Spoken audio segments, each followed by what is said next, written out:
Aujourd'hui, je vais vous expliquer comment affronter vos tests front. Pour ceux qui font du bac, pas de panique, c'est assez général, donc vous aurez aussi des choses à apprendre. Je suis tech lead à Théodo et au fil de mes différents projets, j'ai beaucoup travaillé sur les tests front et du coup, c'est pour ça que je suis avec vous aujourd'hui pour vous partager mes apprentissages. Pour commencer, je vais vous raconter une petite histoire. Quand je suis arrivée il y a quelques années dans le milieu du développement, tous mes professeurs, mes collègues plus seniors me disaient les tests c'est super important, il faut tester son bac, il faut tester son front. Et simplement en creusant un peu avec eux, je me rendais compte que souvent ça se finissait en oui, bon, moi j'ai 10% de coverage, c'est pas. Voilà. Les tests front, on en parle beaucoup, on les écrit beaucoup moins. Et sur mon premier projet, c'était le cas.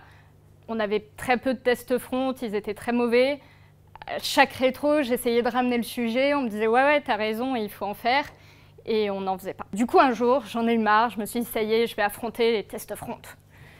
Et pour ça, première étape, choisir le bon outil. Donc moi, je me suis décidée pour React Testing Library. Alors déjà, React Testing Library, qu'est-ce que c'est? Donc on a Testing Library, qui est une famille de packages de tests, dont la librairie principale est DOM Testing Library, qui est elle-même overridée par différents wrappers, pour donner React Testing Library, Angular Testing Library, Vue Testing Library, etc.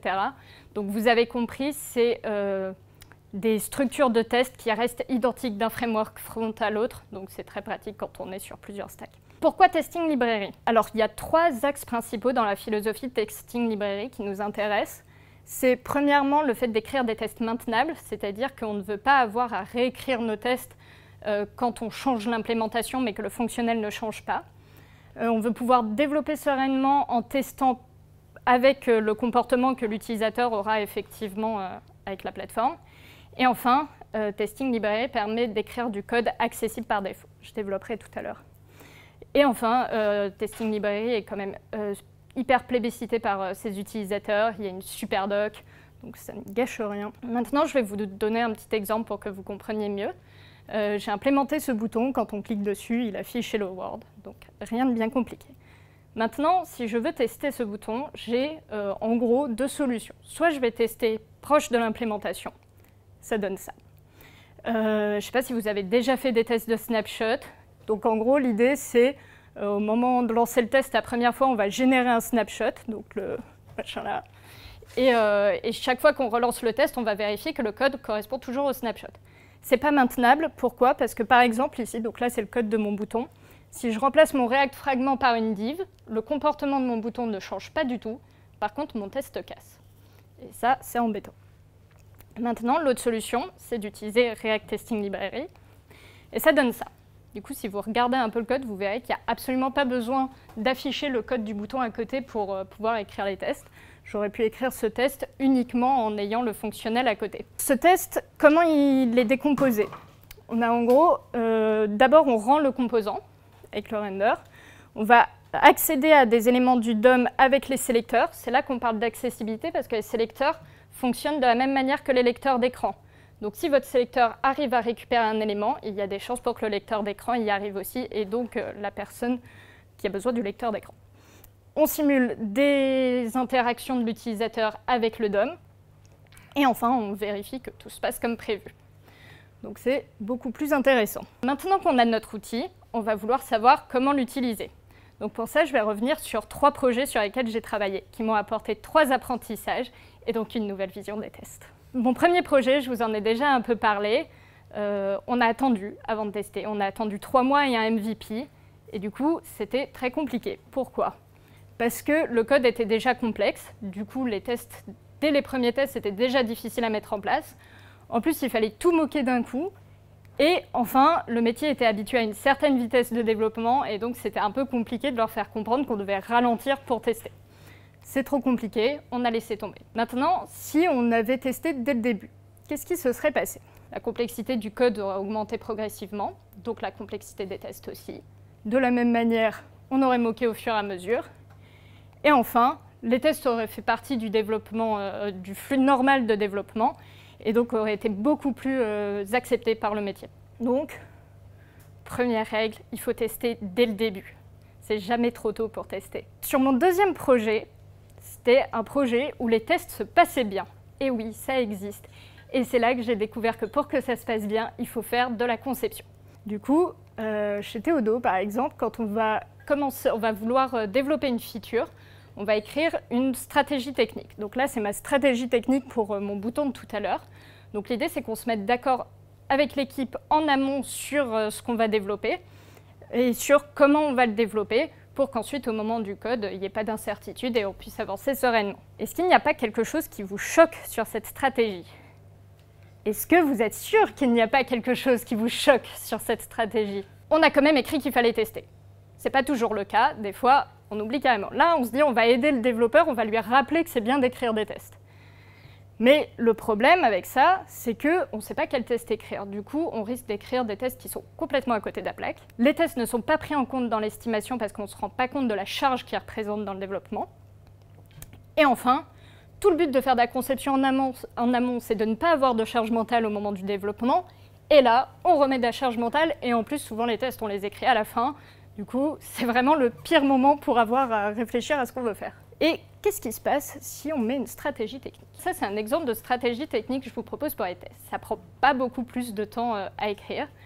C'est assez simple, mais c'est juste d'écrire le test, enfin de préciser le test qu'on veut écrire. Et ça, c'est génial parce que ça permet d'écrire des tests pertinents puisqu'on s'est tous mis d'accord sur ce qu'on veut tester.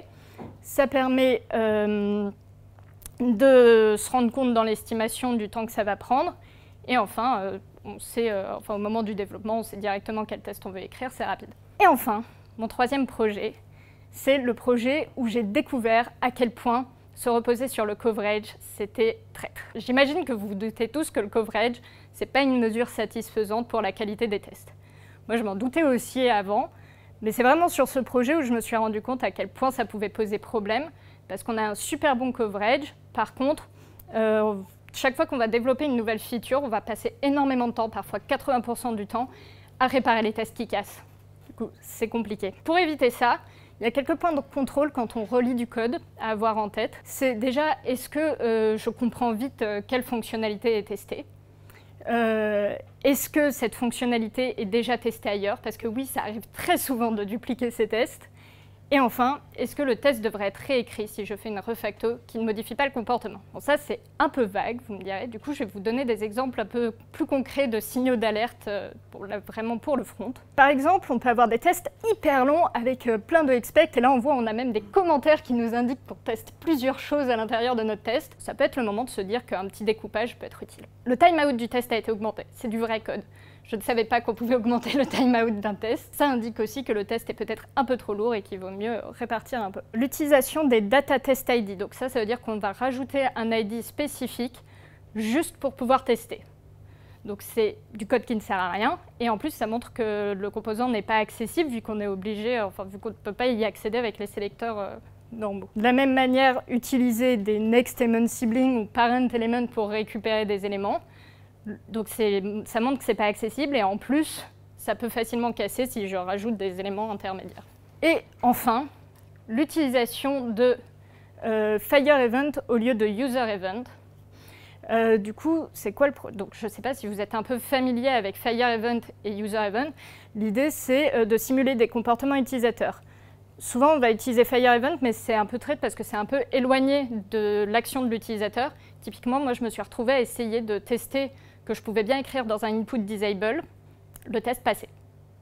C'est pas normal. Du coup, vous l'avez compris, tester son front, c'est pas compliqué. Il suffit d'avoir le bon outil, d'avoir une bonne méthode, de la même manière que pour n'importe quelle autre ligne de code, finalement. Donc moi, l'outil que je vous conseille, c'est vraiment Testing Library.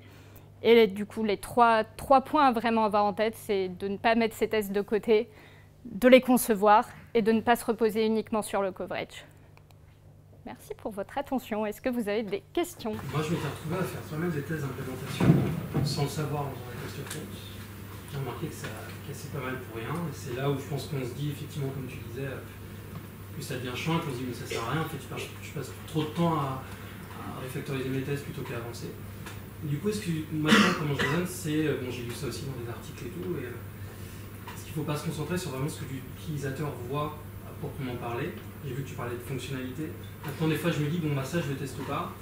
si c'est pas vraiment quelque chose, je teste vraiment ce qu'on peut voir, c'est le rendu du composant, ce que l'utilisateur voit ou non. Le reste, je me dis, c'est peut-être pas la peine de faire des tests pour. Est-ce que c'est une bonne approche ou c'est pas... Bah moi, je suis assez d'accord avec cette approche. Finalement, ce qu'on va vouloir tester, c'est que l'utilisateur a bien ce à quoi il s'attend. Et donc, ça ne sert à rien de vérifier que c'est bien les bonnes fonctions qui sont appelées derrière, tant que Et puis finalement, si ce n'est pas les bonnes fonctions, mais que la fonctionnalité marche, l'utilisateur est content et en fait, c'est à ça que servent nos tests. Non, c'est un sujet que j'ai un peu aussi creusé au boulot, donc c'est pour ça. Comment tu fais pour être au maximum accessible dans tes tests? J'ai vu qu'effectivement, dans la doc de Testing Library, il parle de get by role au maximum et tout. Mais ça, j'ai l'impression que c'est plus pour des éléments interactifs, comme des boutons et tout. Du coup, est-ce que c'est accessible mes tests si je vais tester que tel div, donc non pas un élément interactif, affiche tel texte, tel titre, etc., ou tel paragraphe? Je suis obligé de me retrouver avec des get by text, des choses comme ça, tu vois, avec plus des get by role, et du coup je me dis, bon, est-ce que c'est accessible vraiment comme genre de test? Alors déjà, il y a pas mal d'éléments qui peuvent être accessibles par get by role, et ensuite on peut faire, nous, ce qu'on fait en plus, bon là j'en ai pas parlé parce que ça dépassait un peu le scope du talk, mais on peut faire aussi des tests d'accessibilité. Alors ça, on pourra en reparler si tu veux creuser ça, mais pour vraiment scanner la page et vérifier que les titres, tout ça, enfin tout est à peu près accessible.